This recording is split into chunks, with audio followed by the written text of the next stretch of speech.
మీ కుటుంబ శాంతి, ఆరోగ్యం, ఆర్థిక అభివృద్ధి కోసం రుద్రాక్ష మహాపూజలో తప్పక పాల్గొనండి. ఇప్పుడే నమోదు చేసుకోండి. నమస్కారం. మనం రకరకాల పంచతంత్ర కథలు చెప్పుకుంటున్నాం. నిజానికి మనం కథల చివరిలోకి వచ్చేసాం. పంచతంత్రంలో చివరి తంత్రమైన అసమీక్షకారికత్వంలో ఉన్నాం మనం. దీంట్లో చివరి కథలన్నీ భలే ఇంట్రెస్టింగ్గా ఉంటాయండి. పూర్వం ఒక బిచ్చగాడు ఉండేవాడు. అతను ప్రతి ఊళ్ళో ఏదో అడుక్కుని తెచ్చుకుని తినేవాడు. అన్నం వచ్చిన రోజున వచ్చేది, ఎవరైనా ఓ గుప్పెడి ధాన్యమో బియ్యమో లేకపోతే ఆ కాలానికి తగ్గట్టు జొన్నలో ఇస్తే అవి కూడా తెచ్చుకుని నిలవ పెట్టుకుని నిదానంగా అవి అన్నం దొరకని రోజున ఓ గుప్పెడు పొంగించుకుని తినేవాడు. ఇలా చేస్తూ ఉండేవాడు. ఒకవేళ ఓపిక లేని రోజున కూడా ఏమైనా తన జోల్లో ఓ 2 గుప్పెళ్ళు బియ్యం ఉంటే ఎక్కడో చోట అంత అన్నం వండుకుని కాస్త పచ్చడి ఏదైనా అడుగు తెచ్చుకుని అట్లా అన్నం తింటూ కాలక్షేపం చేసేవాడు. మధుకర వృత్తి అంటారు, బిచ్చగాడే. అయితే ఏమైందట, ఒకనాడు అతను ఒక ఊళ్ళో అడుక్కోవడానికి వెళ్ళేసరికి ఆ రోజున ఏమిటో వింతగా ఎన్నో బియ్యం వచ్చినాయట. ఎన్ని బియ్యమో! ఆ రోజున తను తినగా ఇంకొక 3-4 రోజుల వరకు కూడా తను ఏం వెతుక్కోక్కర్లా. ఇంకా 3-4 రోజుల తర్వాత కూడా సరిపోయేలాగా బోలెడంత తిండి దొరికింది. అతను వెనక్కి తిరిగి ఆనందంగా తను ఉండే ఊరికి నడిచొస్తున్నాడు. అడవిదారిలో ఆలోచించుకుంటూ వెళ్తున్నాడు. బాబా, ఎన్ని ధాన్యం వచ్చినాయి, ఎంత తిండి దొరికింది, ఎన్ని రోజులు నేను హాయిగా ఉంటాను, ఇప్పుడు పరిగెత్తుకుంటూ వెళ్ళి ఏం చేస్తాను, ఏదో మధ్యలో ఎవరో పెట్టారు గుప్పెడన్నం తినేసాడు. చెట్టు కింద పడుకుని ఆలోచించుకుందాం ఈ ధాన్యాన్ని ఏం చేయాలో అని ఓ చెట్టు కింద పడుకున్నాడు. ఈ ఫుడ్ వ్యవహారం ఉందిగా, దీన్ని ఏం చేశాడు, ఈ మూటని అట్లా కాలు వైపుకి పెట్టుకున్నాడు. కాళ్ళ వైపుకి పెట్టుకుని ఆలోచించుకుంటూ ఊహల్లోకి జారుకున్నాడు. ఒక మంచి కల వచ్చిందట బిచ్చగాడికి. ఏమిటది, తన దగ్గర బోల్డు ధాన్యం ఉంది, అన్నున్నాయి.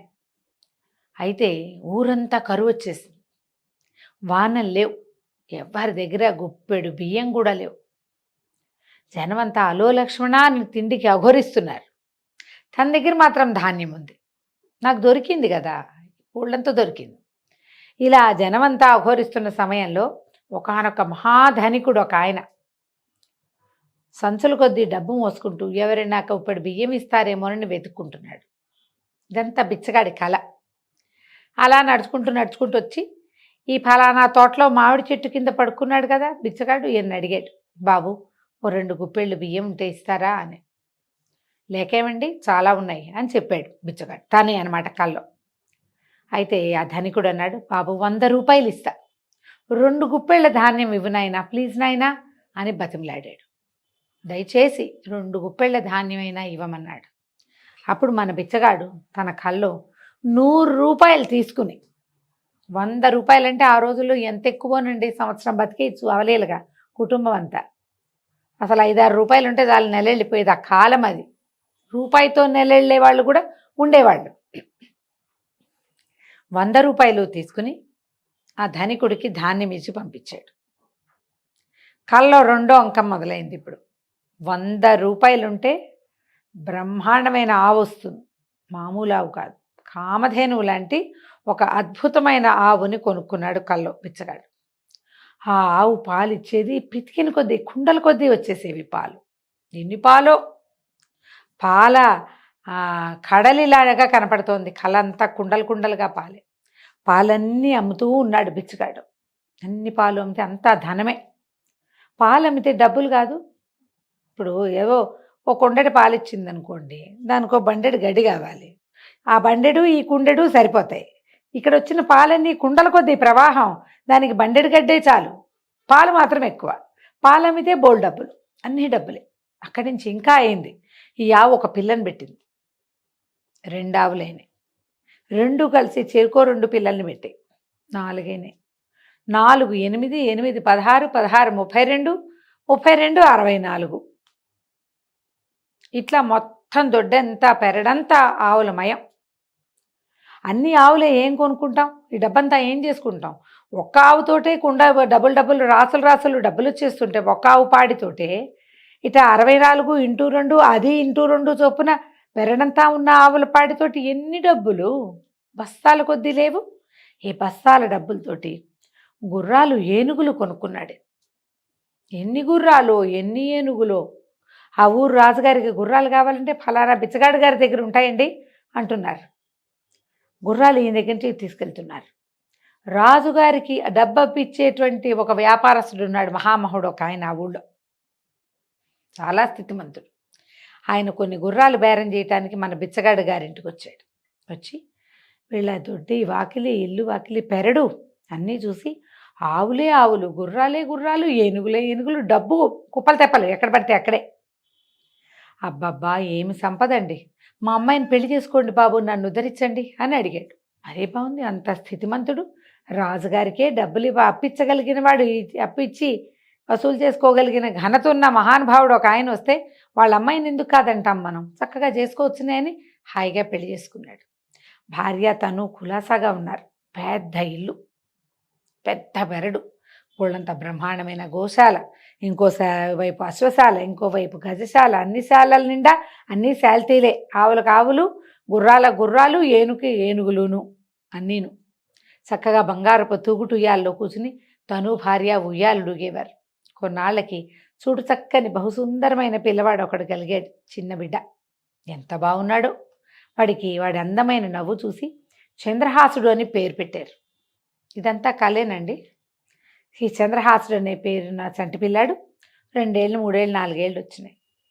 ఈయన లెక్కలు రాసుకుంటున్నాడు, జమా ఖర్చులు.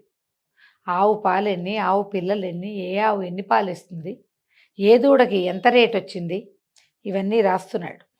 రాస్తుంటే పిల్లాడు వచ్చాడు. నాన్న నాన్న నాన్న నాన్న అంటున్నాడు. ఏదో చెప్తున్నాడు, ఈయన రాసుకుంటున్నాడు కదా. గట్టిగా విసుకున్నాడు, ఏమే ఈ పిల్లాడిని అవతల తీసుకెళ్ళు అన్నాడు. మళ్ళీ ఆవిడ రాలా ఎప్పటికీ. పిల్లాడు ఏడ్చి గోల పెడుతున్నాడు, ఏమిటో చెప్తాడు వాడి భాషలో, ఈయనకు అర్థం కాదు. ఈయన పక్కన జమా ఖర్చులు రాసుకోవద్దు, ఇన్ని కోట్ల కొద్దీ వ్యాపారాలు అవి చేసి గొడ్లని గోదని మెయింటైన్ చేసేవాడికి చాలా లెక్కలు ఉంటాయి కదా. ఈ లెక్కల వ్యవహారంలో ఆయన గట్టిగా పెళ్ళాన్ని కేకలేశాడు. రా పిల్లవాడిని తీసుకెళ్ళు, వీడు ఏడుస్తున్నాడు అని. ఆవిడ ఎప్పటికీ రాల. ఈయనకి విసుగుపెట్టింది. ఆ పక్కనున్న వస్తువు ఏదో తీసి విసిరేశాడు భార్యన్న వైపుగా, రావేమే పిలుస్తుంటే అని. ఈ లోపల ధన్ను మన చప్పుడైంది, ఈయనకి మెలకు వచ్చింది. చూసుకున్నాడు, కాళ్ళ దగ్గర ఓ సత్తెప్పాలలో ఇంతకుముందు ఊళ్ళో అడుక్కొచ్చిన ధాన్యం అంతా పెట్టి దాన్ని జోల్లో పెట్టాడు.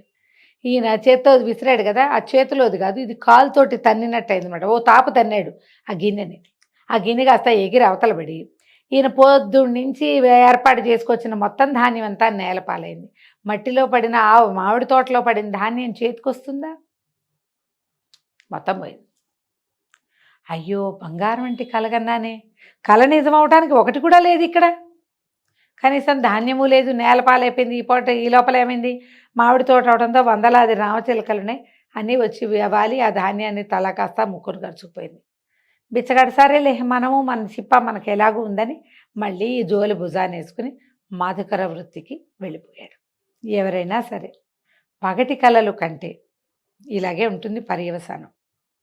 ఏదైనా ఒకటి చేసి దాని మీద డెవలప్ చేయాలి ఐడియాస్.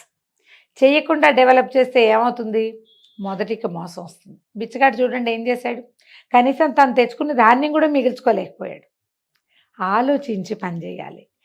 ఏ ప్లానింగ్ అయినా పని చేయటానికి ప్లాన్ చేయాలి. పని మొదలు పెట్టాక ఫర్దర్ ప్లానింగ్ ఆలోచించుకోవాలి. గుప్పెడి ధాన్యం రాగానే కొడుకుని కందామని ఆలోచిస్తే ఎట్లా, ఎంత వెళ్ళిందో చూడండి మొత్తం కదా. ముందు ఊళ్ళో కరువు కాటకం తెప్పించాడు, ఆవుని డబ్బులు తన దగ్గర ఉన్న ధాన్యాన్ని 100 రూపాయలకి అమ్మాడు. అక్కడి నుంచి వ్యాపారస్తుడి దగ్గర ఆవును కొన్నాడు. ఒక్క ఆవు 100 ఆవులు 1000 ఆవులు చేశాడు. ఒక్కొక్క ఆవు 15 కుండలు పాలిస్తుంది అనుకున్నాడు. తర్వాత గుర్రాలు కొన్నాడు, ఏనుగులు కొన్నాడు, ధనికుడితోటి 1000 మంది పెళ్లి చేసుకున్నాడు, కొడుకుని కన్నాడు. ఇన్ని చేసి అసలేమిటి, ధాన్యాన్ని జాగ్రత్త పెట్టుకోవటం అనే బేసిక్ పని అది చేయలే. బేసిక్ పనులు చేయాలి ప్లాన్ చేసేటప్పుడు. కథ కంచికి మనం ఇంటికి.